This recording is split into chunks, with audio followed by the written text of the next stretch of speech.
Tonight, 5 party leaders, each battling for a slice of power at the general election, now just 3 weeks away.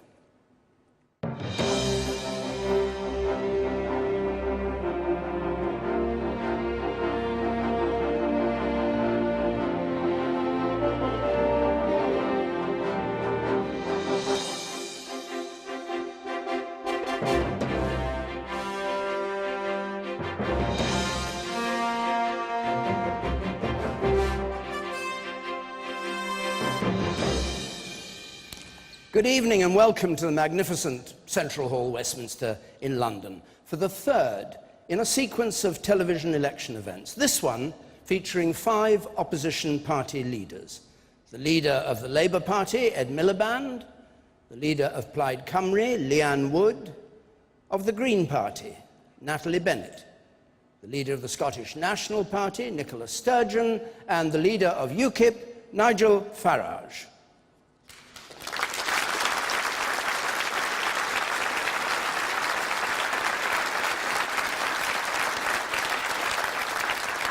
So tonight here, the 5 leaders are going to debate questions on a whole range of topics as they try to persuade you that they deserve your vote. And the questions are coming from our audience here and from among thousands of emails and tweets which have been sent during the week. If you want to join the debate, you can, of course, do so on Twitter using the hashtag BBC Debate. And when we're finished here at 9:30, Emily Maitlis is going to have live reaction.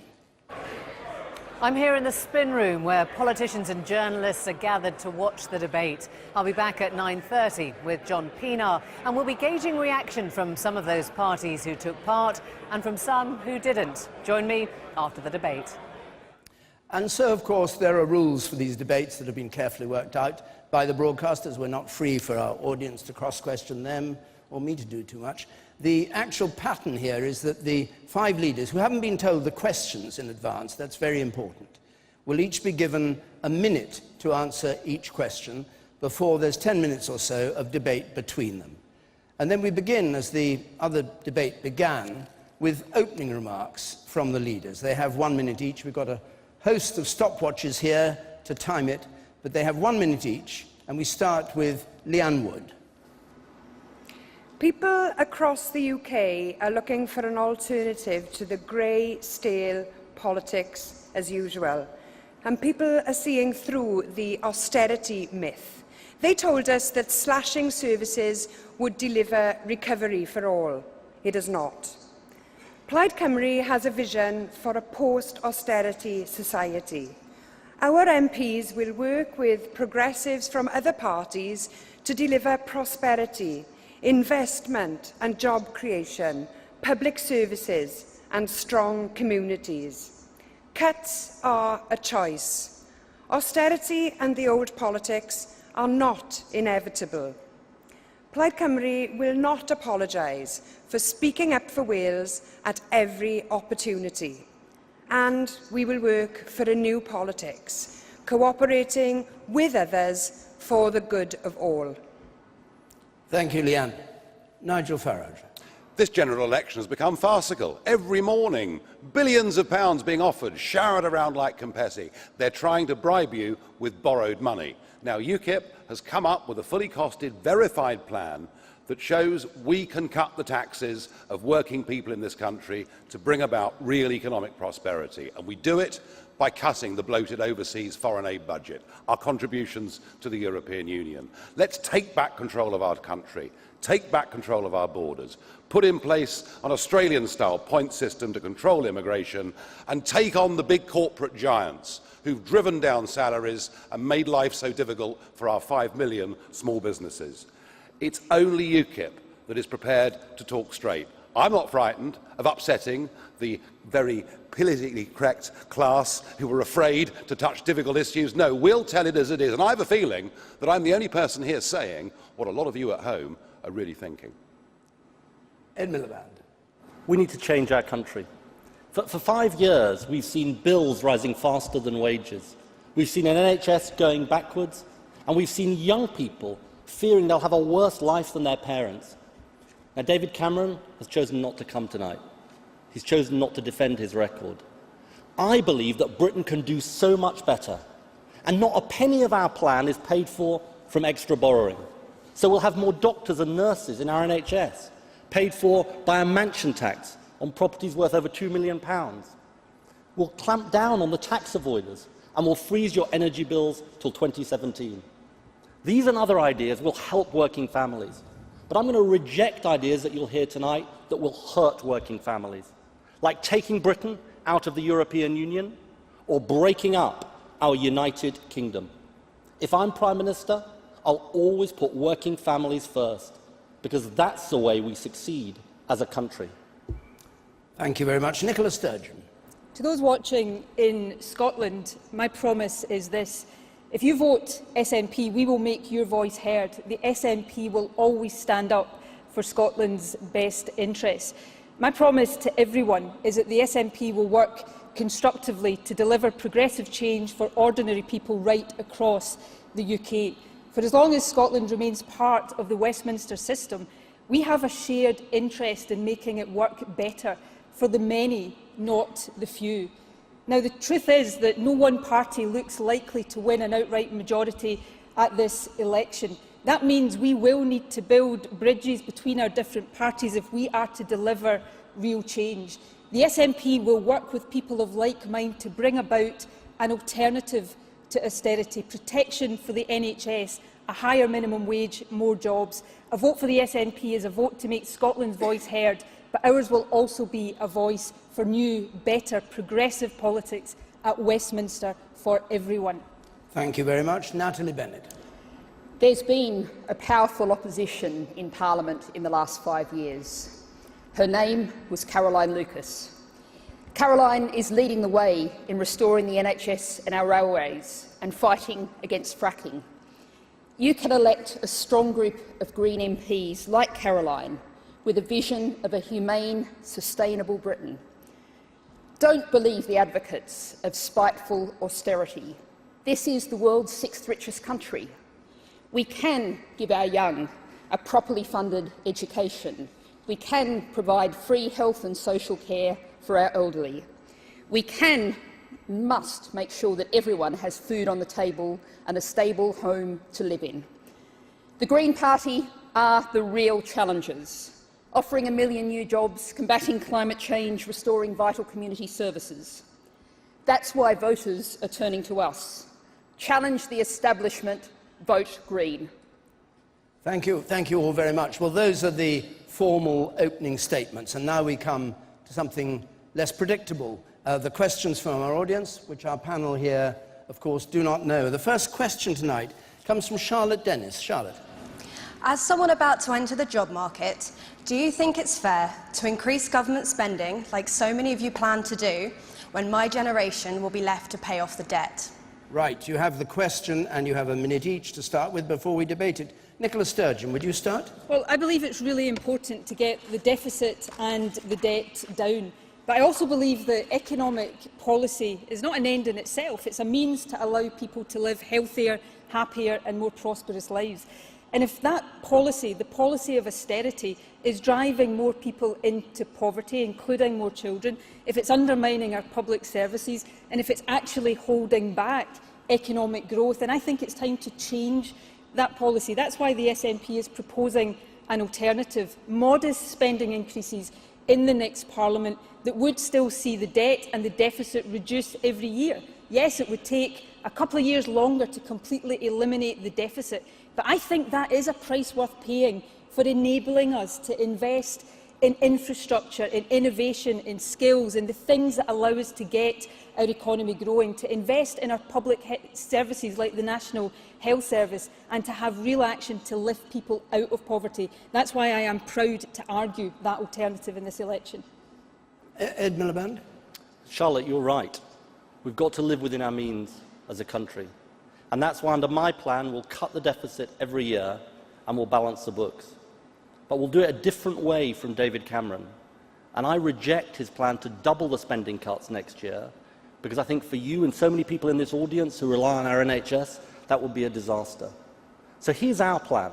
Our plan is to have fair taxes, to reverse David Cameron's tax cut for millionaires, which has given every millionaire in Britain £43,000 a year. It's to clamp down on that tax avoidance and raise £7.5 billion a year. It's to protect education and health, but outside some key areas like that, to see spending fall. And it's also about something else. Because by raising living standards of working people in this country, we can get more tax revenues in and we can get the deficit down. It's a fair plan, it's a better plan from David Cameron's carrying on as he is. Okay, Natalie, your turn. Well, Charlotte, I'm greatly concerned about the debt that your generation faces, but that debt for about the 50% who go to university is tuition fee debt, which we want to reduce to zero and pay off the student loans. Students are leaving with £44,000 worth of debt on average. 73% of them will never pay it off. And of course, you're going out into a workplace where 1 in 5 workers is on less than a living wage. People aren't paid enough money to live on. They're indeed stacking up debts just to meet their basic costs. The cost of housing is enormous, and that's why we do want to deal with the debt and the deficit, and we reduce it to about 1% of GDP from 5% of GDP in our manifesto now. But if we invest some of that money in building a social home, a home that you might be able to live in and a genuinely affordable rent, if we invest that in renewable energy, in providing warm, comfortable, affordable to heat homes, then you are much better off. We've invested in your future, in your entire generation's future. Nigel Farage. Well, Charlotte, you're quite right. And what nobody wants to talk about, and it's a great shame that David Cameron is not here, is that in the last 5 years, our national debt has doubled from £850 billion to £1.5 trillion. The interest repayments on that are already bigger than our current level of defence spending, and that's with interest rates at rock bottom on the floor. So you're right, it is not fair because we are burdening future generations. All I can say is, listening to the promises that I've heard from the people here tonight and the other two who went somewhere else this evening, is they are going to drive us into even greater debt, frankly bankruptcy for your generation. UKIP is the only party to come up with a credible plan by cutting our foreign aid budget, by cutting our EU contributions, by stopping white elephant projects like HS2, and by recalculating the Barnett formula so that less money goes over Hadrian's Wall to Scotland. We can save £32 billion a year. And if you ally that to tax cuts and growth, UKIP is the only party with a plan to get this debt down. Leanne Wood. Plaid Cymru does want to tackle the deficit, but not at any cost and not according to artificial deadlines. We want to invest in the future generation and we want to invest in job creation. Our welfare state was hard fought for, and remember that investment was put into building that welfare state in the 1940s when there was no money in the coffers, when the country's debt was massive. But that time delivered public services for all, and remember, it also delivered a generation in the 1950s that were told that they'd never had it so good. So continuing on the path of austerity will deliver a very uncertain future for the next generations. Investing in job creation and public services now will offer them a much better future. Okay, thank you. Well, Ed Miliband, Nigel Farage says that he's the only one of the 5 of you who plans to get rid of a £1.5 trillion debt and £46 billion a year of interest payments. Is he right? No, and look, his sums don't add up. But what I would say to Charlotte and the audience here and indeed at home is you've got to make a judgment about 2 things in this debate: balance and fairness. Look, I think there's some people on the stage who'll say there don't have to be any cuts at all. There'll be some people like Nigel who wants to follow David Cameron's extreme plan to double the cuts next year, which I think will be a disaster for our public services. And then this question of fairness. Look, Nigel actually wants to cut the top rate of income tax even further for the highest earners in our country, another £43,000 tax cut. Now, I just have a different view about the way a country succeeds. I think this idea that you just help the rich and powerful and the wealth will trickle down to everyone else is not the answer. You put working people first. So think about these 2 things as you cast your vote and make your decision: balance and fairness. I believe ours is a balanced plan and a fair plan. Okay, and your sums don't add up. Well, our sums do add up, and very interestingly, Ed, we're the first political party in the history of this country to have had our manifesto promises independently verified by an economic think tank. You obviously haven't read the manifesto. You should. We haven't proposed tax cuts for the rich. This is not the right time to do that. Now is the time to take below paid or minimum wage out of tax. Now is the time to help the squeezed middle, to give people incentives to go to work, to make that gap between being at work and being on benefits bigger.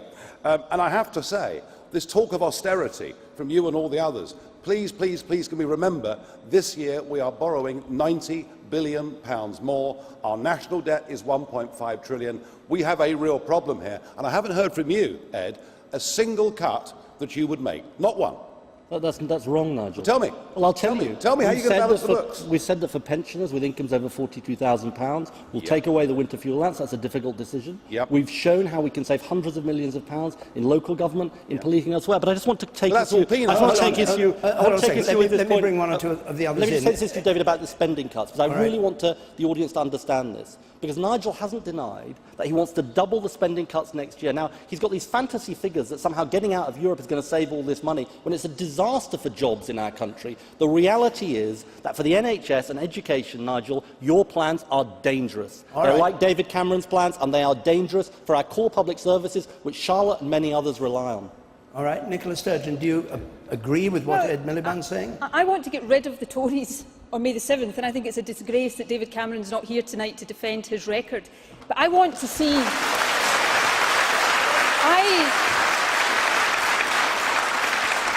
I want to see the Tories replaced with something better. When Ed talks about cuts outside the protected areas, that's jargon. Let me tell you what that means. That means cuts to social care, to social security, to local government services, to defence. Ed's in the position that he's so thrilled to austerity, so scared to be bold, that he's not even doing the right thing by the NHS. He's not promising the money the National Health Service needs. I think it's time not for a pretend alternative to austerity. It's time for a real alternative to austerity. That's what I'm offering. And if Labour won't be bold enough on its own, I think people should vote for parties that will hold Labour to account and make them bolder. Natalie Bennett, you were nodding in agreement while she was talking. Exactly right. Let's think about one group of people. There are 800,000 people over the age of 65 in Britain at the moment who need social care, who aren't getting it. Those are people who need help getting out of bed in the morning, people who need help to feed themselves, need help bathing, need help to live a basically decent, civilised life. They're not getting that help. And what the Green Party is saying, we have to provide that help and at the same time ensure that the NHS is providing the services we need. We want to create 400,000 new jobs in social care in the NHS. Those are jobs, I don't know what your plans in life are, Charlotte, but perhaps one of those jobs might be yours. And those are jobs that ensure that the most vulnerable in our society are being looked after, are being cared for. And of course, the people who get those jobs will also be paying tax and national insurance and have some money to spend in their local communities. Leanne Wood. Government spending shouldn't just be thought about as expenditure, it should also be thought about as investment in the future. Now, austerity has delivered, we've paid a high price for austerity. 31% of children in Wales are in poverty, 29% in your constituency of children are in poverty, thousands of people on food banks, 30% of people where I live, young people, are out of work. Now, my view is that Labour are letting the Tories off the hook by committing to the Tories' spending plans. So if you were Prime Minister, Ed, I wonder if you could tell us, would you be prepared to hold an emergency budget to reverse those Tory spending cuts that are causing so much pain to so many people in so many of our communities? Well, you give me a real opportunity, Leanne. Let me tell you what's going to be in Labour's first budget. We're going to have a mansion tax on properties above £2 million to fund our National Health Service, something David Cameron would never do. We're going to abolish the bedroom tax. We're going to have a bank bonus tax to put our young people right across every part of the United Kingdom back to work. And I do say to some of the people on stage tonight, let's not pretend there's no difference between me and David Cameron. You know, Nicola, there's a huge difference between me and David Cameron. Just the three things that we've mentioned, and so many other things besides. And look, the real danger in this country is of a re-elected David Cameron, who doubles the spending cuts, falling living standards and a threat to our National Health Service. And that is the big choice on offer at this election. But Nicola is saying you should be bolder. You may not have heard what she said, but you should be bolder. I don't say there's no difference between Ed Miliband and David Cameron. I say there's not a big enough difference between Ed Miliband and David Cameron. That's the thing. Now, Charlotte's question was rightly about the next generation. You know, we have experts saying that if we continue with austerity cuts, by 2020 there are going to be 1 million more children across the UK living in poverty. That would be a betrayal of the next generation. What I am proposing is responsible, modest spending increases that still gets the deficit down, because yes, that is important, but doesn't do it by heaping more and more pain onto the backs of the people who can least afford it. And I want to say to Ed, we share a desire to see the back of the Tories, but surely we don't want to replace the Tories with Tory light. We need to replace the Tories with something better. Ed Miliband, hold on a moment. Let me bring in Nigel Farage, and then I'll come back to you. I've offered cuts of £32 billion a year that will not affect our public services. Ed has offered peanuts. And as for the rest, Charlotte, back to your question, you're going to be paying for this lot for a very long time to come. I want to respond directly to Nicola Sturgeon, because, look, Nicola, the other thing you're not telling people tonight is that with your plan for fiscal autonomy, you're planning £7.6 billion worth of cuts in Scotland. The Institute of Fiscal Studies says it. And what's that based on? That's based on your very principled desire for your drive towards independence. You haven't given up that desire towards independence. Now, I don't want to break up the country. I want to run the country in a different way. I think the problem in our country is not that we're one United Kingdom, it's that we're run for the richest and most powerful, and we should be run for working families again. And my plan does it, but it's a responsible plan, Nicola. It's not a plan that denies we need to get the deficit down. It's not a plan that denies to Charlotte that we need to balance the books, or people at home. And people at home know we have to live within our means. Right. And you can come along on the stage tonight and deny the need for difficult decisions, and then plan £7.6 billion worth of cuts in Scotland, but I don't think it's going to convince anyone. All right, Natalie, and then I'll come to you. You quote the IFS at me. The IFS said about you that if people vote Labour, they don't know what they're voting for. Now, we know you voted with the Tories for £30 billion of cuts. You say that's not your plan, but there will be cuts. Tell us tonight, because people have a right to know, what is the scale of the cut? How much cut are you talking about, and where is the axe going to fall? It's a simple question. Give us an answer. I've explained that outside the protected areas, health, education, how many billions? And international development spending is going to fall. But I just by how much? I ask people at home to be the judge, and that depends on raising living standards, the economic growth we get in our country, as one part of the plan. But I ask people at home to make this judgment. You can have someone on the stage who is denying the need for spending cuts or any difficult decisions, but then is planning these big cuts. Or you can have my plan, or you can have David Cameron's plan, which is to double the cuts next year, bigger cuts in the next 3 years than the last 5, which, as I say, would be deeply damaging to our public services. All right, I think we should move on in a moment, but Natalie Bennett. Well, Ed, I just want to say to you, just look at some of your promises and some of the things you have made clear.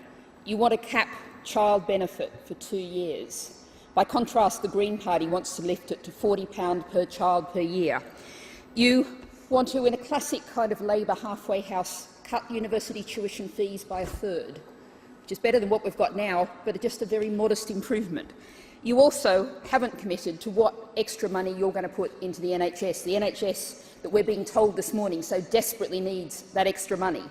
And the other thing that you're really not focusing on is making big multinational companies pay their way. And that's what we desperately need to do at the moment.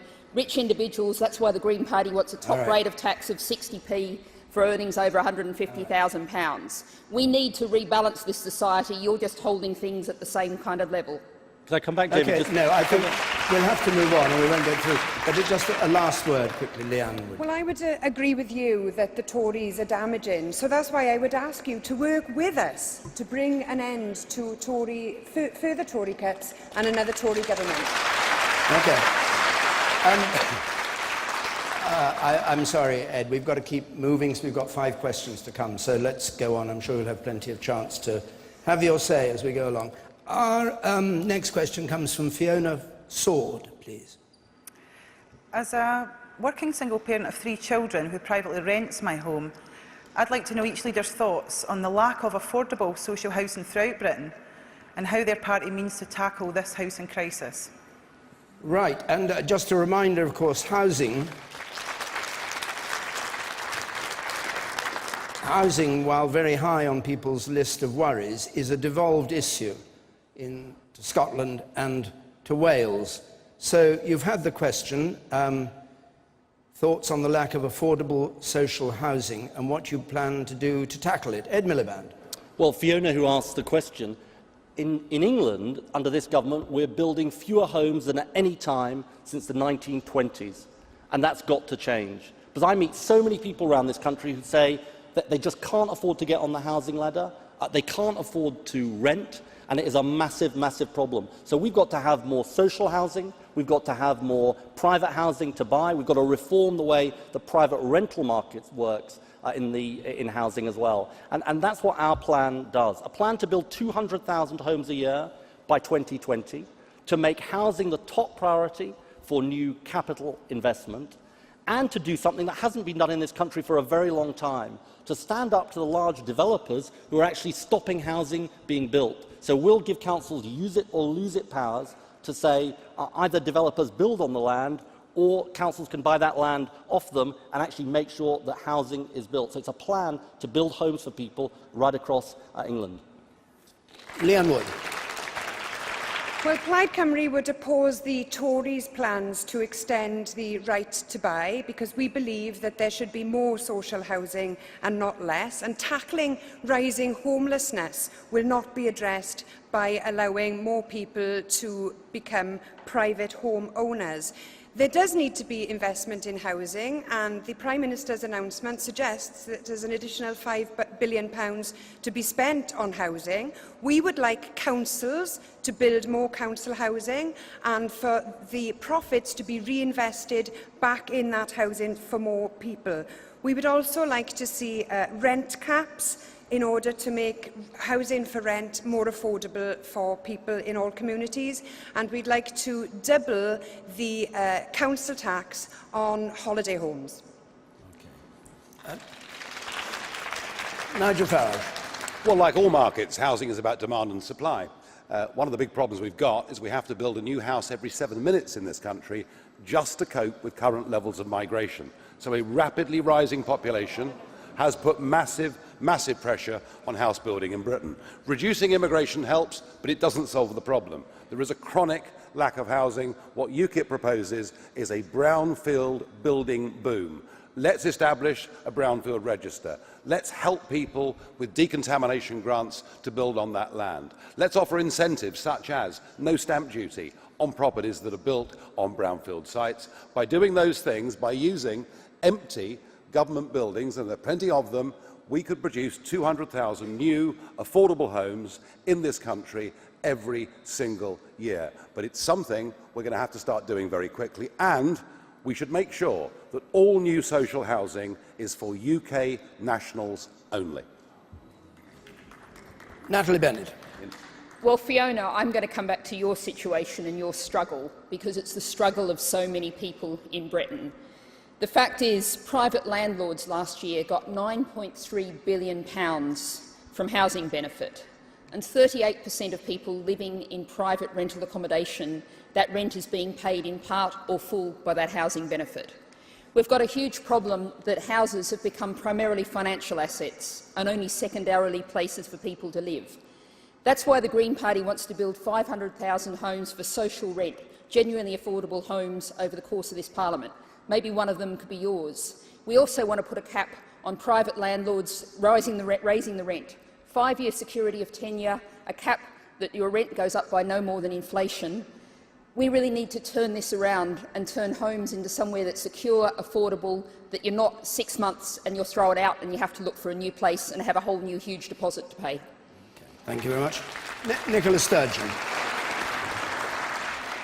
Well, Fiona, I think housing is possibly one of the biggest issues in this election campaign. In Scotland, we have a target of 30,000 affordable houses by 2016. We're on track to meet that. We're also considering rent caps to help people in the private rented sector. But I think we need to go much, much further. SNP MPs in the House of Commons would vote for a target of 100,000 affordable homes a year across the UK. But we also need to make sure if we're building new homes for rent, we protect them for people who need to rent. I think the Tory idea to extend the right to buy to housing association properties is one of the worst ideas I've ever heard. In Scotland, we've abolished the right to buy, not because we're against home ownership. We help people into home ownership through Help to Buy and shared equity, but because it's a policy that's had its day. We need to build more houses for rent, and then we need to protect them for those who can't buy and need to rent. So, thank you. So, as I'm listening to you, in Scotland and Wales, this idea of people in housing association accommodation being able to buy won't run. It won't happen if there's a Tory government return that does it for England. Is that right, Leon? Well, we've suspended the right to buy. When Plaid Cymru was in government in the National Assembly for Wales, we passed legislation to enable local authorities to suspend the right to buy in areas of high housing pressure. Because of the point that Nicola just outlined, we need to protect the numbers of housing available for social rent. So certainly if Plaid Cymru was in government in the National Assembly for Wales, we would not go ahead with this policy. It is one of the worst policies that you can think of. If you're thinking about reducing homelessness, this will increase levels of homelessness, and that's just not on. Well, David, we've supported the right to buy, but the problem with the Conservative plan is that they've got absolutely no idea where the £4 billion that they're supposed to be paying for it from is coming from, and that means that we're going to lead to fewer houses available for rent in our country. That's why the plan doesn't work. And look, any plan based on right to buy has got to mean there are going to be more houses, not less. That has got to be a fundamental principle given the problems we face. And look, the answer is we need to invest in housing in the future. That's why I say that we make capital investment the priority for the future. But you're not in principle opposed to housing association. We're not in principle opposed to right to buy, but as I say, I don't think the Tory plan works because there's no money for it, and all that is going to mean is the social housing stock being watered down and even fewer homes to rent. And what about the suggestion that came of capping rents in line with inflation? Well, let me deal with that directly, because I think we're going to do something which should have been done a long time ago, probably by governments of both parties, which is to say that we'll have 3-year tenancies, not 1-year tenancies in the private rented sector, because so many young people, so many families are facing dreadful insecurity, and within those 3 years, we will cap the rents. Because I think it makes sense that people can have some stability when it comes to private rented housing. And one other thing, we will also ban letting agents from charging tenants fees. Because at the moment, letting agents charge fees to tenants and to landlords. Right. It's not fair, and lots of people lose out in our country as a result. Nigel Farage. There just seems to be a total lack of comprehension on this panel, and indeed amongst this audience, which is a remarkable audience, even by the left-wing standards of the BBC. I mean, this lot's pretty left-wing. Hang on a second. But very interesting. Hang on a second. When you talk Nigel, about let housing, me just say one thing. Yeah. This is an audience that has been carefully chosen, not Very by the carefully. BBC, not by the BBC, but Yes. by an indendent polling organisation to represent the balance between all parties. It's never a great idea. Very good. So, Very good. Very good. Well, no, anyway, carry on. I think it's very interesting. It's never a great idea to attack the audience, discuss, Nigel, in my discuss. in my No, the real audience are sitting at home, actually. You cannot discuss. Hang on. That's Let him fine. have his say. No, that's fine. Go on. Remarkable.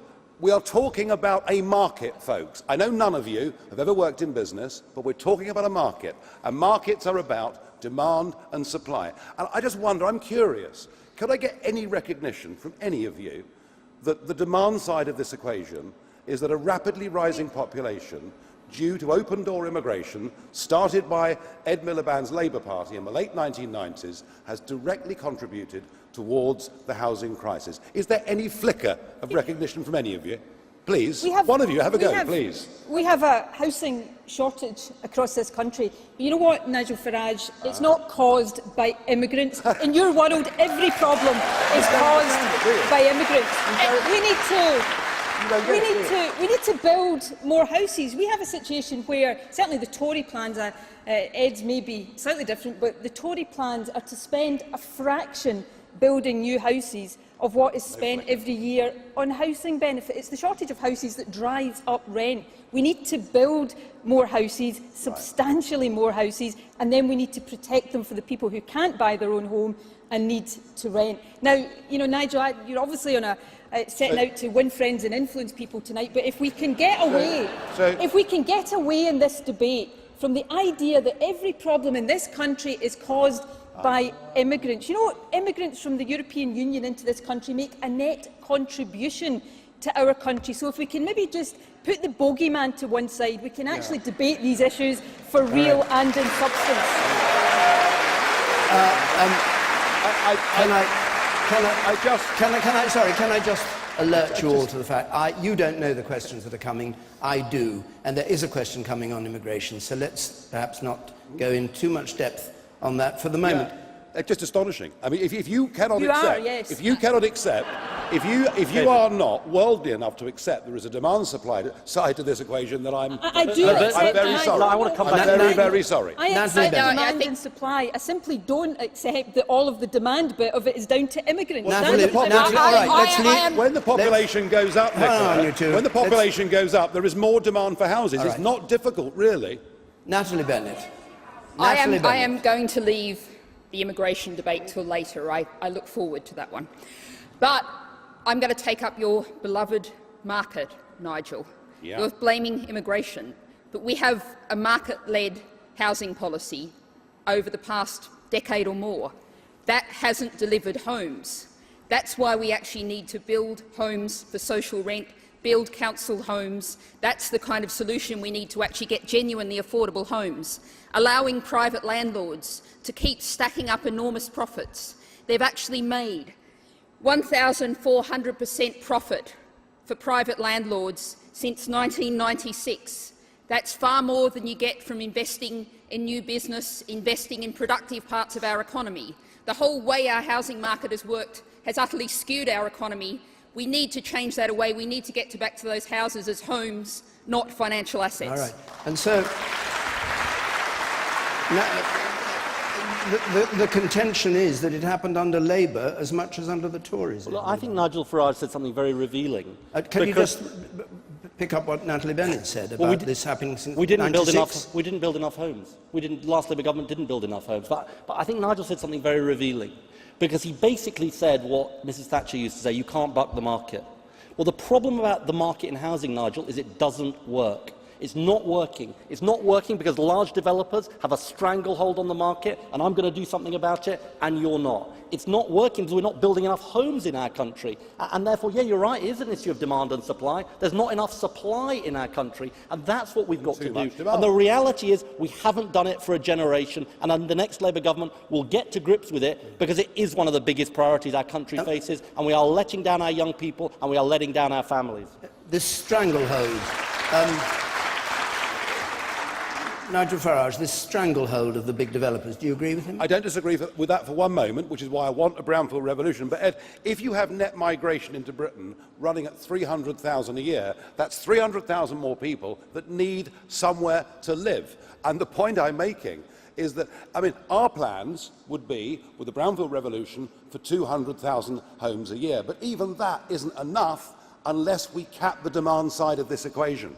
Okay, let me respond to that. Can I just yes, do. There's two things I would say to you back, Nigel. Look, the first thing is that your plan in relation to migration, I believe we do need to try and get net migration down. But your plan, this is your plan, is to get out of the European Union. Now, that's your way of doing it. Now, that is a disaster for our country. That is a disaster for jobs. That is a disaster for our economy. So I'm not going to go along with your plan. But look, the second thing is this. We can do more for local people when it comes to housing. Take this issue of planning permission. Planning permission is granted locally, and then local people find themselves locked out by buy-to-let landlords from out of the area. I say give councils the powers to set aside homes for local people in an area, because planning permission is more likely to be granted and local people can get homes to live in. Leanne, would you like to round this off? Well, high housing costs are a result of a shortage of social housing, and that has come about partly as a result of Margaret Thatcher's right to buy policy. Not enough housing has been built, and the problem is exacerbated when more people are out of work, because then more people require social housing. And on the question of immigration, when we have more immigrants paying into the tax pot, if they were to be removed out of the system, then there would be even less money in the tax pot to build more houses. So I don't accept the argument that immigration is part of the problem. I think in some ways it can be part of the solution. As I said, we will, without letting you into the secret, we may be coming to that. But that's 2 down and 3 to go. Let's have our third question. It's from Inaya Shinain, please. With increasing instability on the world stage, can we really give up Trident and allow defence spending to fall below 2% of GDP? Increasing instability on the world stage, can we really give up Trident and allow defence spending to fall below 2% of GDP? And Nigel Farage, it's your turn by lot to answer this one first. Yeah, I have to say the answer is clearly no, we can't afford to. I do agree with you. If we look at North Africa, we look at the Middle East, we look at huge tensions in neighbouring Russia, the world is in a very dangerous place, perhaps a more dangerous place than it's been at any point since the fall of the Warsaw Pact. It is astonishing that we saw the last government run down defence spending. Nobody thought that a Conservative Prime Minister would run the British Army down to the size of 82,000, and they still won't commit to 2%. In fact, from what I can see, almost nobody is prepared to commit to 2%. I think we should commit to 2%. I think we need to go back to 2010 Manning levels, and Trident, expensive though it is, I'm afraid, is a necessary thing to have in the modern world. I would also like to see us spend just a little bit more money looking after our ex-servicemen and women who've come home from repeated conflicts and not been looked after properly. Okay. 2%, of course, is the membership of NATO is the target you're meant to hit. Natalie Bennett. Well, I think we are in a dangerously unstable world, but Trident nuclear weapons don't make me feel any safer. I do not, under any circumstances in which anyone is even seriously thinking about using those hideous weapons of mass destruction. We've followed a lot on international policy in recent years. We followed America into Iraq and Afghanistan, disastrously for our forces and for the state of those countries and the state of that whole region. How about we take a lead and say we will rid Britain of these hideous weapons of mass destruction, weapons that surely everybody thinks we can never use. Instead, let's focus on increasing, and here I go in entirely the opposite direction to Nigel Farage as on so many other things, increasing aid, increasing diplomatic efforts, and making this a safer, secure world, tackling hunger, supporting democracy. That's how we get safer. Leanne Wood. It makes no sense to spend £100 billion when we have so much social need. We must recognise the role that we have played in the past, the decisions that our governments have made in making the world a much less safe place. Now, Plaid Cymru was strongly opposed to the wars in Iraq and Afghanistan, and we've tried hard to hold the former Labour government to account for the decisions that it's made. But we're adamant that our communities can't be made safer just by pursuing defence. A strong diplomatic presence is required too in order to promote justice and human rights. We can't justify spending £100 billion on a new generation of weapons of mass destruction in the form of Trident. And so we should pursue a policy instead of reversing our role in the world to be a haven for human rights and a beacon for conflict resolution and peace.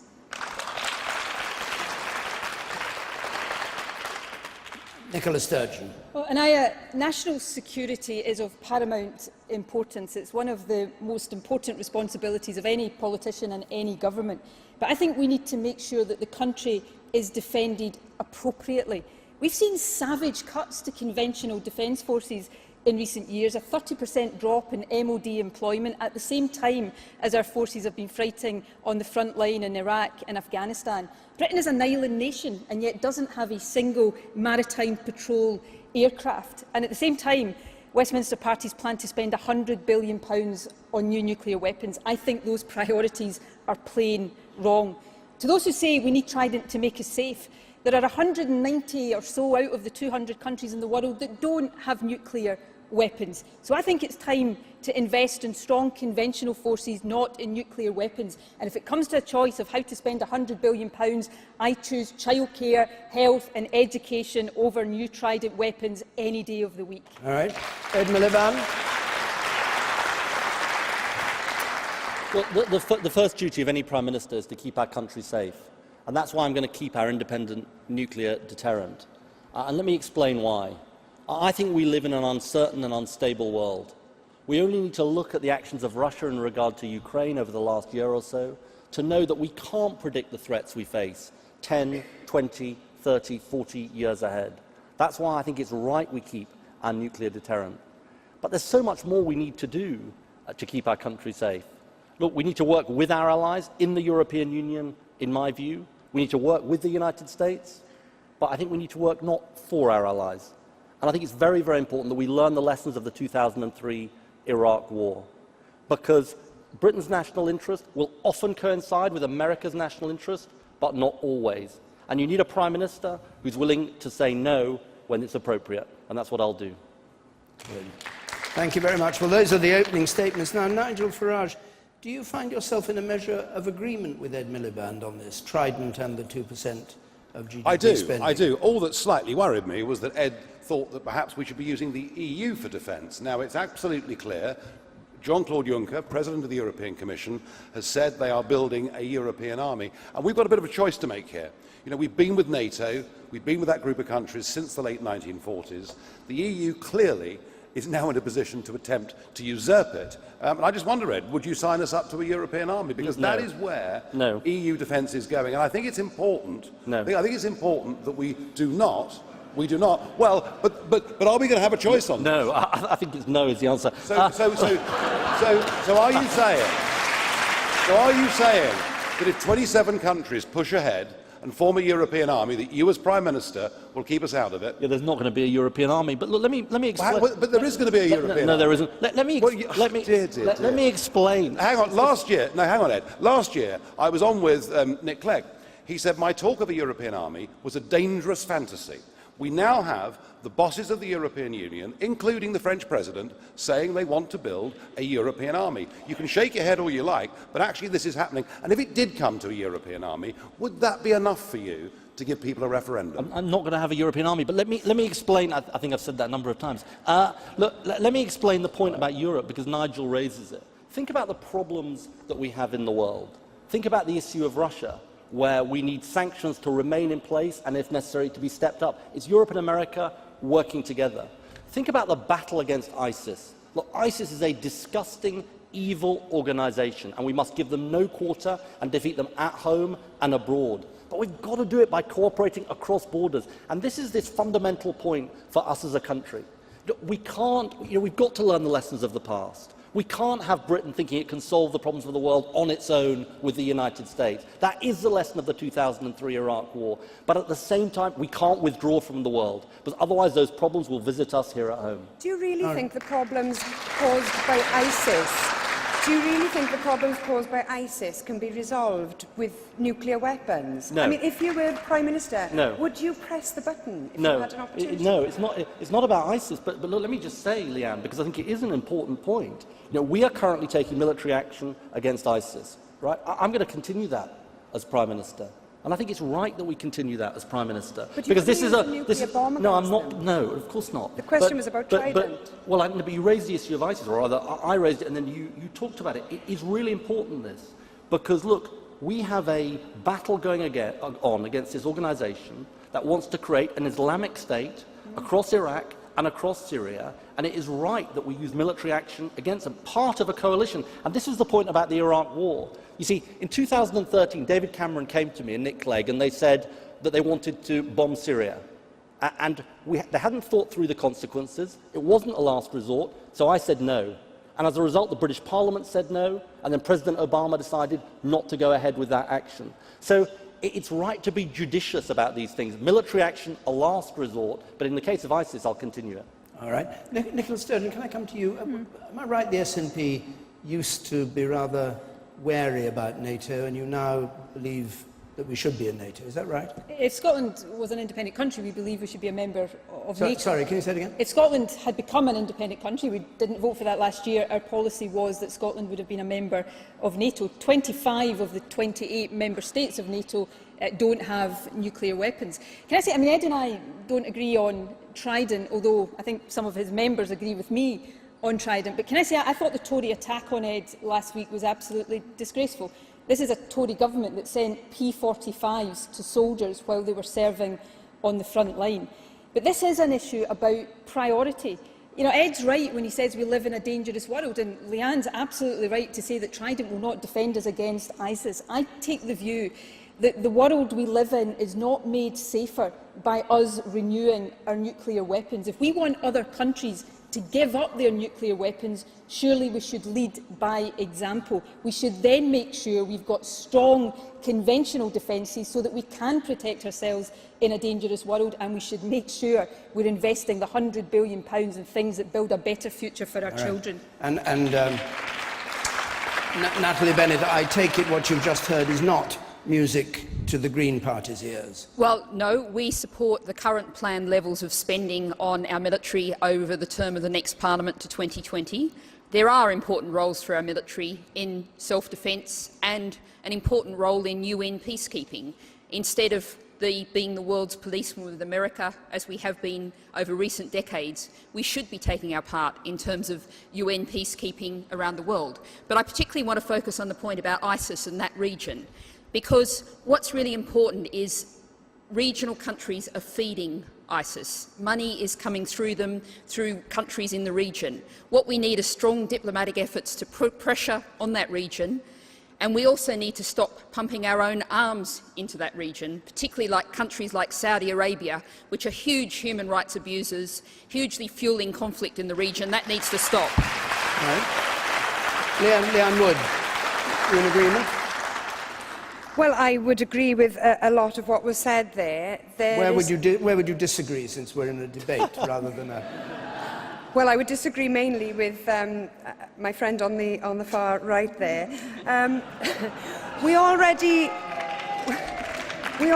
spend 6% of our budget on defence. I think that that proportion can be spent more wisely. I don't see the sense in spending £100 billion on renewing the Trident, replacing the Trident nuclear missile system. But I do think that there is a strong argument for making sure that the troops that we do have serving abroad are properly equipped and that they are looked after when they come home, because far too many of them end up on the streets as homeless or in prison as a result of not having proper aftercare. And Plaid Cymru has worked very hard in ensuring a strong deal for veterans through the work of my colleague Elfyn Llwyd in Westminster. And you'd back the 2% of GDP? No, we think that's an arbitrary sum. NATO decision. Yes, and even the Prime Minister has said that he's not prepared to commit to that level of expenditure. The expenditure on defence is 6%, and what is allocated can be spent better than it is. All right, Nigel Farage. I didn't quite get the 6% bit, but no, surely 2% isn't very much. We should think of it rather like paying the premium on our home insurance. We very much hope there isn't going to be a fire next year, but if there is, we better be insured. And I very much doubt, with our defences where they are at the moment, that we will be capable of defending ourselves, and certainly if one of our dependent territories, such as the Falklands, was to face a problem again, we do not have, at the moment, the military capability to do anything about it. To ask for just 2% of our total spend to be on defence, I don't think is asking for very much. All right, thank you very much. I think we'll move on to another question. And this one comes from Leon Matthew, please. Leon Matthew. Immigration has put public services at great risk. What are your plans to deal with this? Immigration has put public services at great risk. What are your plans to deal with this? Natalie Bennett. Well, I'm afraid, Leon, I entirely disagree with the premise of your question. What's put our public services at risk is austerity, failure to invest and privatisation, particularly of our NHS. Now, I am an immigrant. I've chosen to become a British citizen to make my life in Britain. I came as a visitor. I loved the British way of life. I loved the traditions, the culture, and I decided to stay and make this my home. I went into politics because I want to improve that, I want to protect it, and I want to make sure the vulnerable and our natural environment are protected. Now, I live in Somers Town in central London, a very diverse community. There are migrants there. Some of them are cleaners, some of them are doctors, some of them are grandmas. They're all contributing to the British way of life, to the British life in their own way. Now, there's someone here on this platform who wants to utterly demonise those migrants, and you know who I mean. I want to celebrate the contribution of migrants to Britain, and I believe we all should be doing that.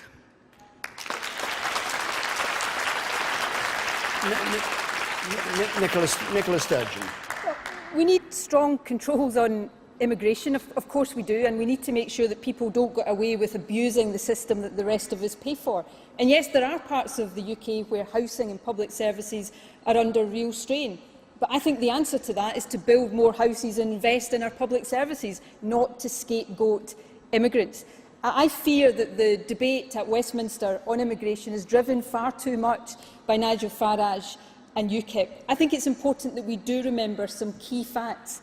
EU immigrants to our country do make a net contribution to our public finances.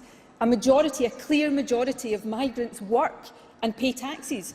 A majority of those who don't work are students. And of course, hundreds of thousands of people go from this country to other countries all of the time to live and settle there. How would we feel if they were spoken about the way we sometimes allow migrants here to be spoken about? So let's have the debate, let's not duck the issues, but let's make it civilised and not have it driven by the intolerance of Nigel Farage and his colleagues.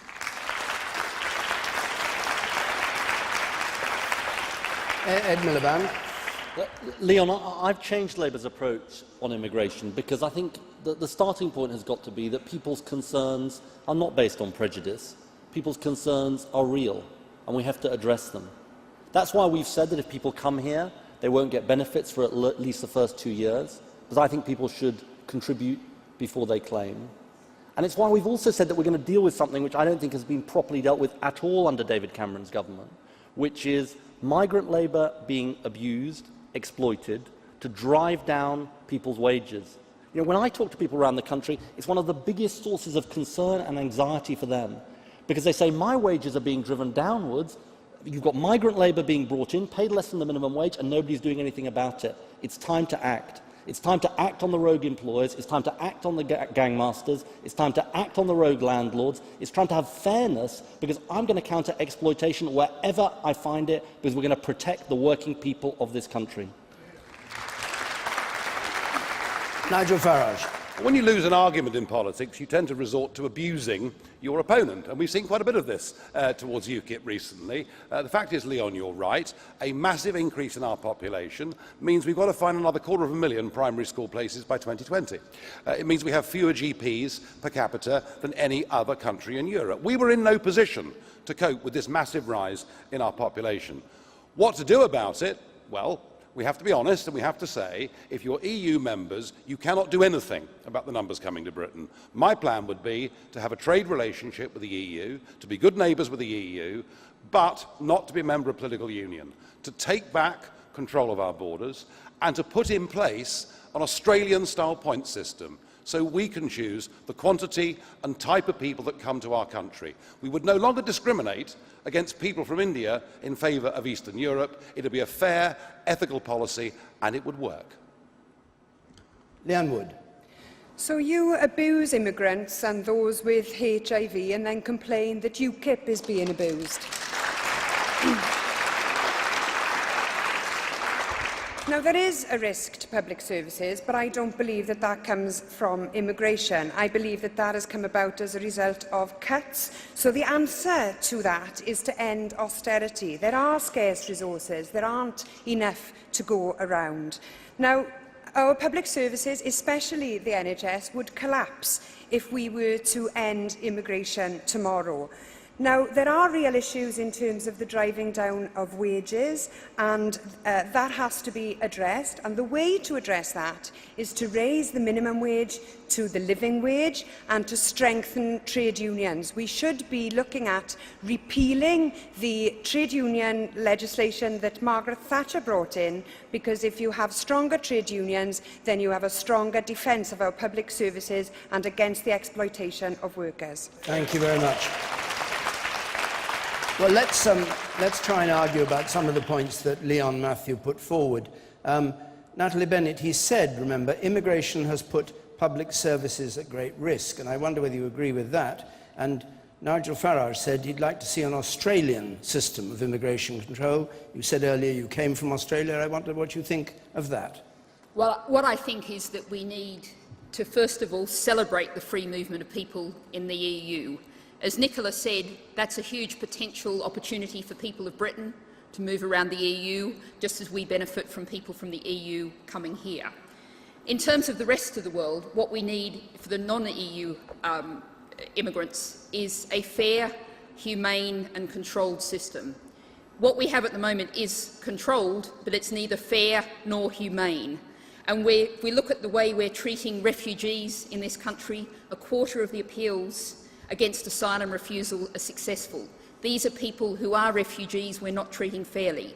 We need a different kind of system, a fairer, humane system that acknowledges that lots of British people can't live in their own country with a non-EU spouse or partner because of unfair and unreasonable immigration rules. We need to be fair and reasonable. And I just want to pick up on the NHS point.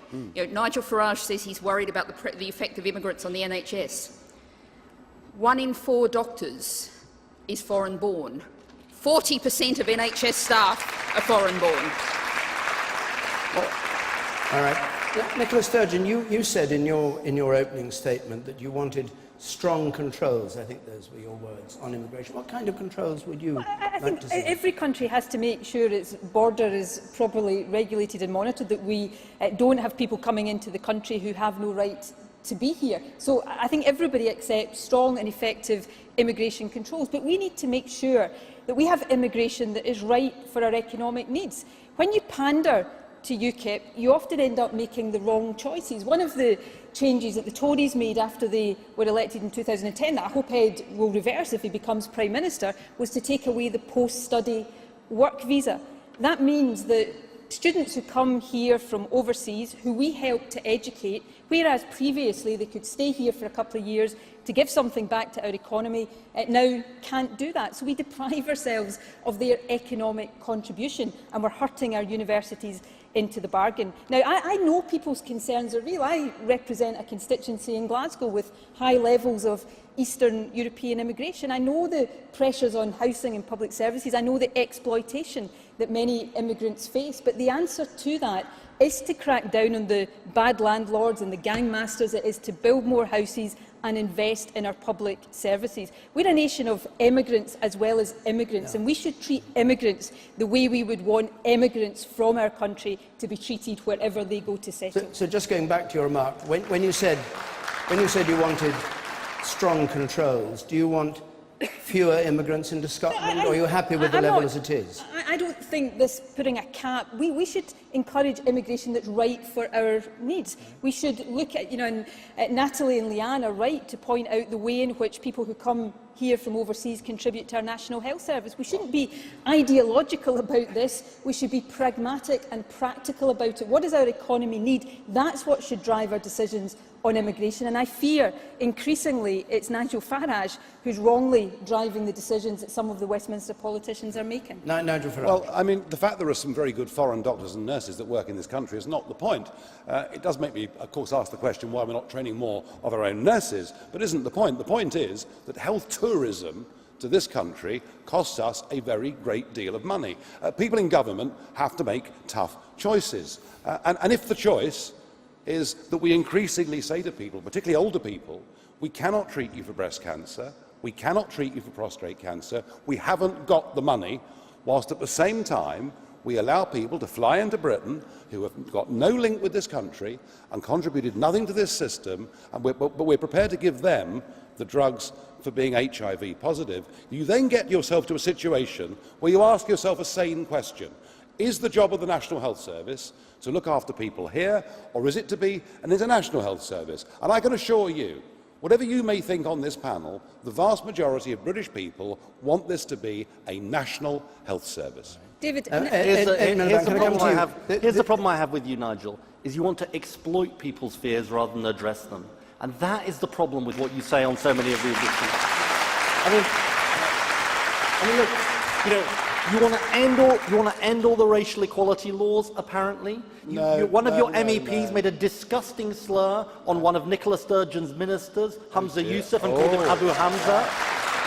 I mean, every time, Nigel, you cross the line. Now, look, I'm the son of immigrants, and I've recognised the Labour Party needed to change. And we had to do a lot of hard thinking about this. And I don't think we should just dismiss people's concerns as prejudice. But for the unity of our country, the diversity of our country, which is a strength, we've got to handle these issues in an appropriate, sensible and balanced, not exploitative way. And I'm afraid, Nigel, I think you failed that test. Can we just come... Well, can we come back again to the first part, that public services have been put at great risk? I don't know how many of you would accept that part of the question. I know you do. I do. What about you, Leonard? Well, I would add this. We've got a doctors' shortage in Wales. We've got fewer doctors per head of the population in Wales than almost every other country in the EU. And this is due in part to a tightening of the immigration rules under the previous Labour government, which saw fewer doctors come into Wales from the Indian subcontinent. And that caused particular problems in A&E and in paediatrics departments. And as a result, the Labour government in Wales are centralising hospital services, moving services away from people.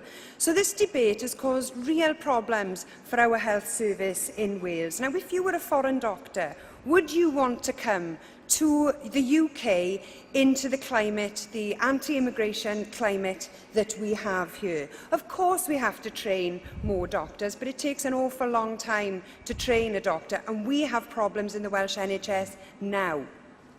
I want to come... David Cameron?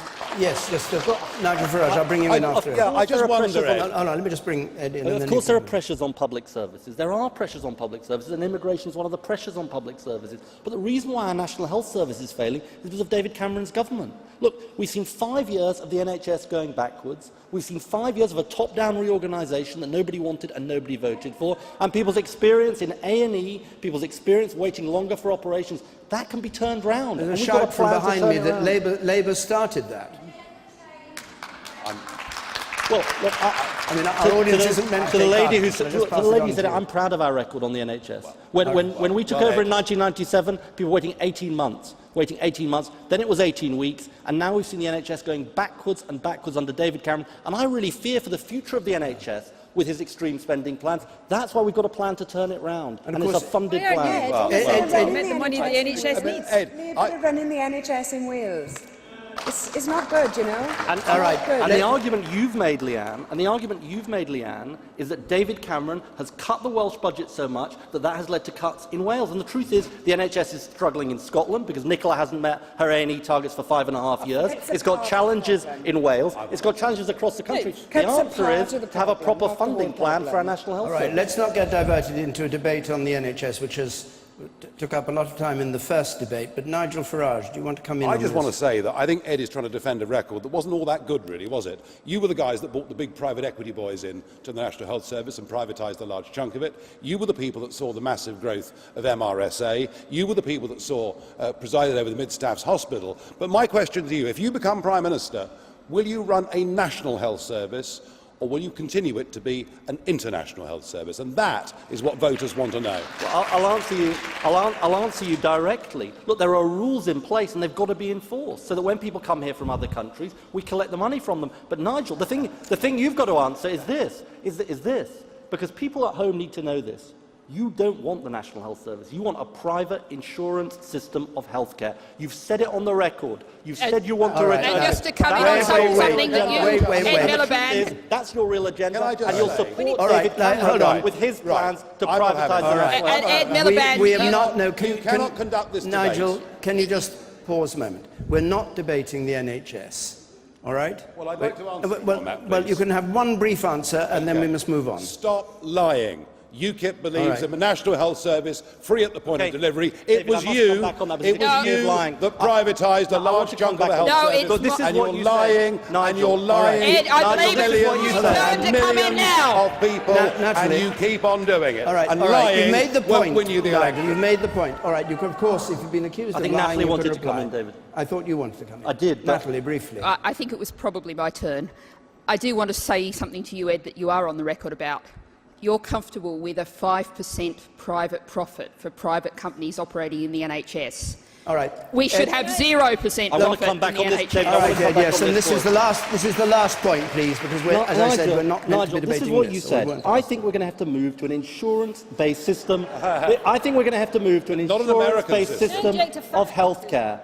I would feel more comfortable that my money would return value if we weren't spending £100 billion on central government. Nigel, that is your position, and the problem is that David Cameron has a plan for my position, Ed. All right, I'm going to stop this and now. I know you all have answers on the NHS, and you have given them, and you'll have other chances to give them. It's not part of this debate tonight, much as you may have expected it. It didn't come as one of the questions we've chosen. But we have chosen a question which I want you to address next. And this is our last one of the debate. It's from Michael Kenworthy, please. What kind of a deal would you be prepared to enter into in the event of a hung parliament? What kind of deal would you be prepared to enter into in the event of a hung parliament?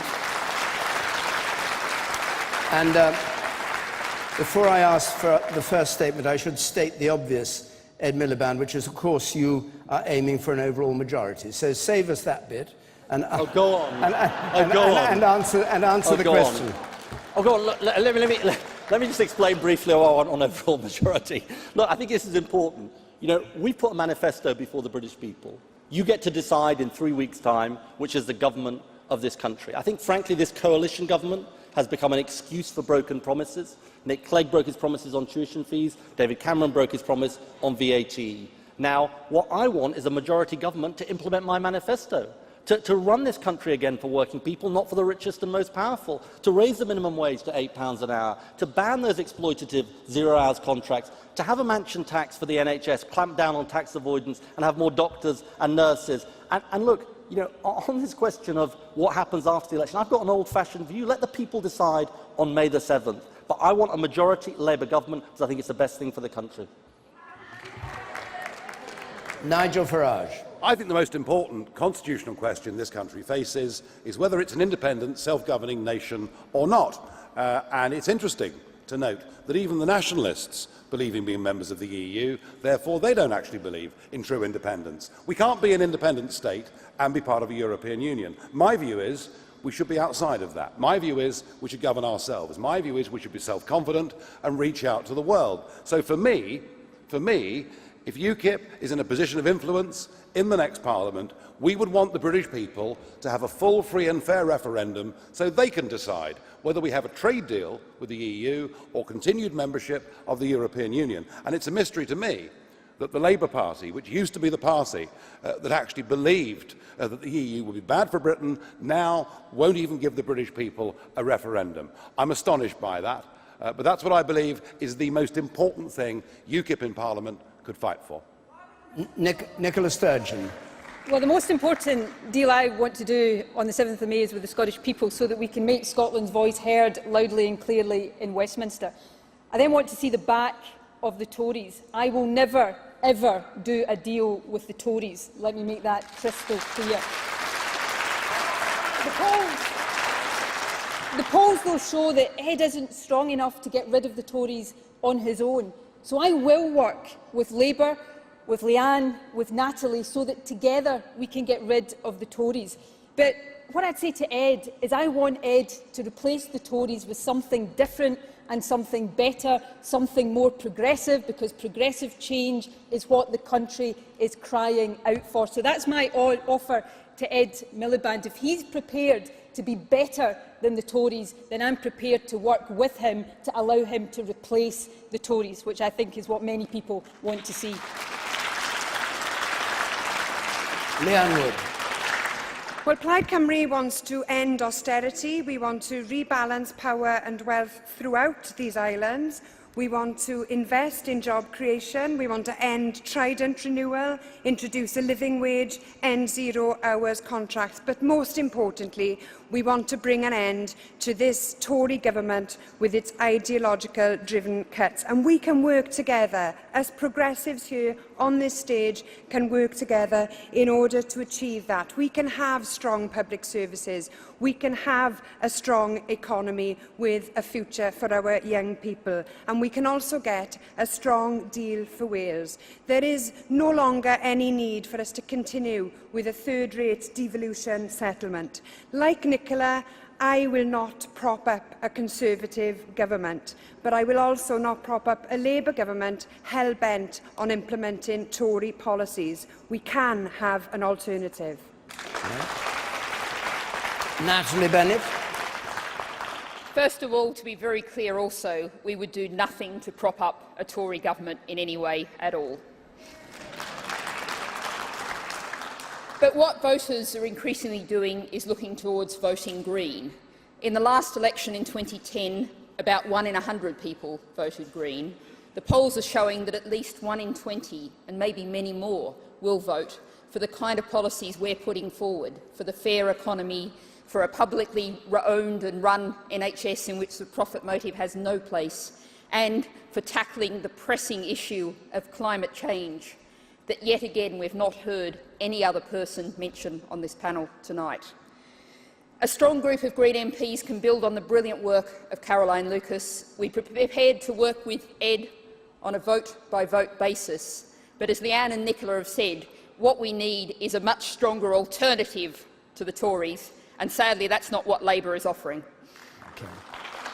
So, Ed Miliband, you've heard the offer that came from Nicola Sturgeon. She'll support you, her offer, she said, if you pursued more progressive policies. What's your reply to her? That I've got fundamental disagreements with you, Nicola, because in the last couple of weeks you've revealed that you haven't ruled out having a second referendum on independence in the next 5 years. Now, look, we've got very different views. I mean, I respect your views that you want to break up the country, but that's not my view. I think that would be a disaster for the working people of Britain. So we have profound differences between us, David. That's why I'm not going to have a coalition with the SNP.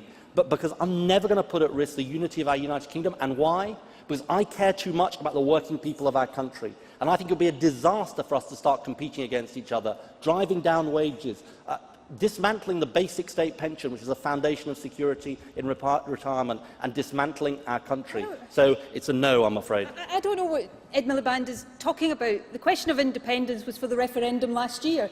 This election is about getting rid of the Tories. And Ed, whatever differences you have with me, surely they are as nothing to the differences both of us have with the Tories. This is about how we deliver better politics for people, not just in Scotland, but right across the UK. This election is an opportunity to seize an alternative to austerity, to protect our public services, to create more and better jobs, to have a higher minimum wage, to protect our National Health Service. Ed's going into this election not promising the money that the National Health Service needs. What I'm saying is I can help Labour be bolder to deliver the change that we really need, because that's what this election is about. For me, it's about making Scotland's voice heard. But secondly, it's about delivering real change, not pretend change, but real change for people right across this country. Don't turn your back on that, Ed, and let David Cameron back into Downing Street. Oh no, Nicola, look, here's the situation. You've got a very odd approach, because you claim you want a Labour government, but you're saying anyone but Labour. In England, you're saying vote Green. In Wales, you're saying vote Plaid Cymru. And of course, in Scotland, you're saying vote SNP. And you know that for every one less Labour MP, the likelihood is that we'll end up with David Cameron and Nick Clegg, not on the stage tonight, perhaps with a bit of Nigel thrown in. And the truth is, you want to gamble on getting rid of a Tory government. I can guarantee that we get rid of a Tory government if you vote Labour in this election. And the reality is this. If on May the 8th there are more anti-Tory MPs in the House of Commons than there are Tory MPs, then if we work together, we can lock David Cameron out of Downing Street. So tell me tonight, is it the case that you would rather see David Cameron go back into Downing Street than work with the SNP? No, surely that cannot be your position, Ed. All right. No, the difference is, Nicola, I've fought Tories all my life, unlike the SNP, which presaged a Tory government in 1979. Unlike your leader, Alex Salmond, who said vote Lib Dem in 2010, and we end up with a Lib Dem-Tory coalition. And unlike you at this election, you fought Labour all your life, Nicola. We have a chance to kick David Cameron out of Downing Street. Don't turn your back on it. People will never forgive you. All right. I think our viewers will have an impression of what you both think on that issue. But Nigel Farage, what about you and the Tories, who they're trying to keep out, all four of them? Well, as an observer, it'll be impossible, I think, for Ed Miliband to be Prime Minister without Nicola Sturgeon's 35 or 40 MPs. And that is something I think very deeply concerning to a lot of English voters. They're very, very worried about the Scottish tail wagging the English dog. I'm not sure that's what we're going to finish up with. Well, that's the reality. Scotland is 10% of the House of Commons chamber, but may well, in coalition with Ed Miliband, lead to a situation where we continue with the Barnett formula, because Ed has promised to keep that. So I think English voters are worried about that. My view, David, for UKIP is this. I would happily say to you that UKIP could have worked with a Labour Party that believed in the British people having a say on the greatest constitutional question of the day. They've turned their backs on it. The Tory government... Sorry, you would have supported Labour if they offered a referendum on... If they had offered a referendum, we could have done business, but they've turned their backs on the British people. That is the only issue for you. None of the social issues, not the NHS, not education, The only issue is, do we govern our own country and control our own borders? And Mr Cameron, having repeatedly refused a referendum, now says he'll have one. Our job will be to have an honest one and not a stitch-up. Let's hear from the Greens and from Plaid Cymru. Leanne Wood. Hung Parliament provides Wales with a golden opportunity to end our decades-long funding disadvantage. Now, I asked you in the last debate whether or not you would be prepared to commit to making sure that Wales has parity with Scotland in terms of funding, which would enable us to practically end austerity by delivering an additional £1.2 billion into the Welsh economy. Instead of ploughing ahead with 2.2% cuts to the Welsh budget, will you now agree that Wales deserves parity with Scotland? And if not, can you justify why not? I'm not going to make a false promise to you, Leanne, on the stage tonight, because it's not responsible. That's the reason. Because we have a deficit that we have to get down. We do want to see fair funding for Wales, and we've said that. But, look, it does go to the big issue at this election, which is, can you believe the promises that are made? And aren't people just going to promise you the earth? Now, you've got different people on the stage tonight who want to make the case for different parts of the United Kingdom. I want to stand up for working people in every part of the United Kingdom, and I think it will be damaged, frankly, by trying to break up our country. All right. Natalie Bennett. I think we've just heard again a phrase that we've heard a lot from Ed this evening: the working people of this country. I wonder, Ed, what your views are on the words of Rachel Reeves, your shadow work and pension secretary, who said, "I don't want to represent people on benefits. I don't want to represent the unemployed." Well, personally, as the Green Party, we want to represent the most vulnerable in this country, the disabled people, the unemployed, the people who've really suffered under this and your previous governments, the people in poverty. Now, I think that people out there who think that we should be standing up for the disabled, for the Independent Living Fund, for getting rid of the horrendous work capability assessment that your previous government brought in, the dreadful ATOS, the privatisation, people who are against that, if you vote Green, you're expressing your distaste for that approach to life and saying we have to protect our most vulnerable. OK, I'm afraid that question has to be rhetorical because we've come to the end of this part of the debate, the questions which we've had, the arguments that have been going on. Now, in a moment, we get closing statements, rather formal ending to the programme with formal statements from the five leaders. But just a reminder, by the way, since you've been listening to this, that if by any chance you haven't already registered to vote, in this election. You may have decided not to, but if you've heard this and you have decided to vote, remember you have to do it independently nowadays. You don't just do it as a household. And there are just 4 days left to do it. You can register, public service announcement coming up, online at www.gov.uk/register to vote. It really is important. Well, now we turn to the leaders' closing statements. 1 minute each, again on the clock, and Nicola Sturgeon kicks off. I'm going into this election with a very clear message. None of us can afford more austerity. Our NHS, our children, our economy can't afford the billions of pounds of additional cuts planned by Labour, the Liberals and the Tories. And none of us can afford the £100 billion they plan to spend on new nuclear weapons. Their priorities are wrong, and it will be ordinary people across the UK who pay the price, unless you choose differently. We've seen tonight that Labour alone will not be bold enough to deliver the real progressive change that people need. A big team of SNP MPs can force the pace of progressive change. We offer an alternative, real investment in the NHS and housing and childcare and jobs. To voters in Scotland, I ask you to vote SNP to make Scotland's voice heard. And to voters elsewhere, I pledge that ours will be a voice to deliver real change for you too. Leanne Wood. Plaid Cymru does not accept that this is as good as it gets. At this election, we can change course. Tonight, we've heard the leader of the opposition refuse to reverse Tory spending cuts. Opposition that promises more of the same is no opposition at all.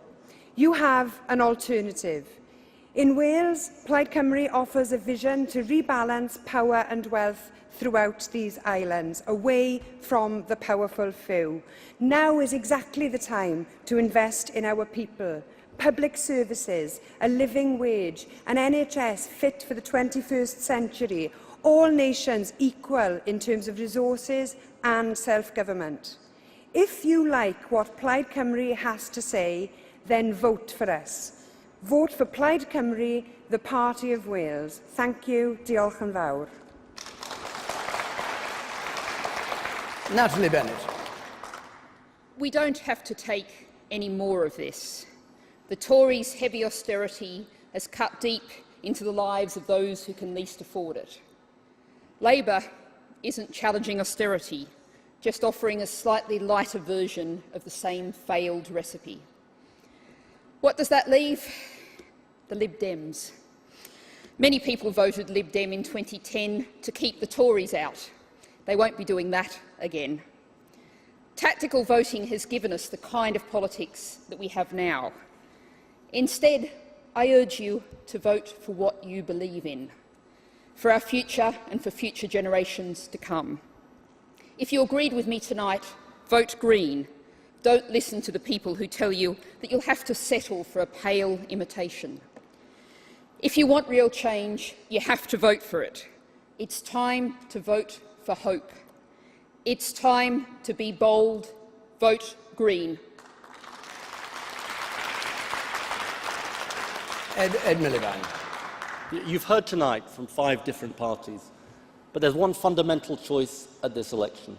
Do we carry on with a Conservative plan that says we should put the richest and most powerful first in our country, or do we choose a different idea?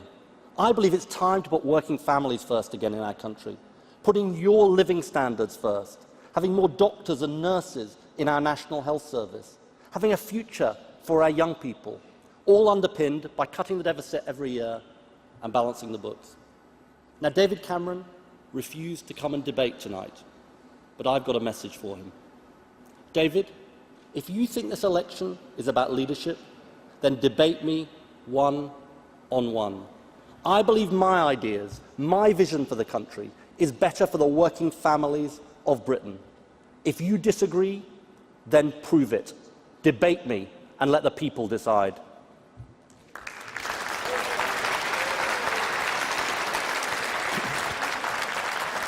Nigel Farage. I believe the gap between our career, professional, political classes and ordinary people has never been wider, and that's been exemplified this evening.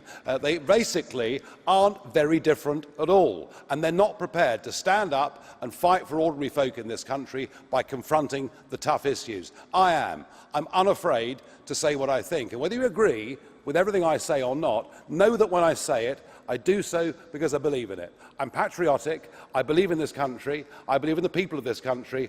I believe we'd be so much better if we governed ourselves, controlled our borders and gave ordinary workers a chance against the takeover of the giant corporate companies who've now basically taken over our political parties. I'll fight for the little man, for the little woman. I'll fight for this country. This is the chance for the most radical political change we've seen for decades. Vote UKIP if you want things to change. Thank you. And that about wraps up this debate. It doesn't wrap up a very political evening, on the other hand, because in a moment Emily Maitlis is going to have live reaction from the election debate spin room. And then after the news at 10:45, tonight's edition of Question Time as ever. The audience there will have been watching this debate and no doubt have some trenchant things to say about it. And I should just mention, in 2 weeks' time, on April the 30th, there is a very special edition of Question Time with Nick Clegg, Ed Miliband and David Cameron, each facing the Question Time audience. But for now, my thanks to our audience here, to the 5 leaders who took part in our debate: Ed Miliband, Leanne Wood, Natalie Bennett, Nicola Sturgeon and Nigel Farage. From the Central Hall, Westminster, goodbye.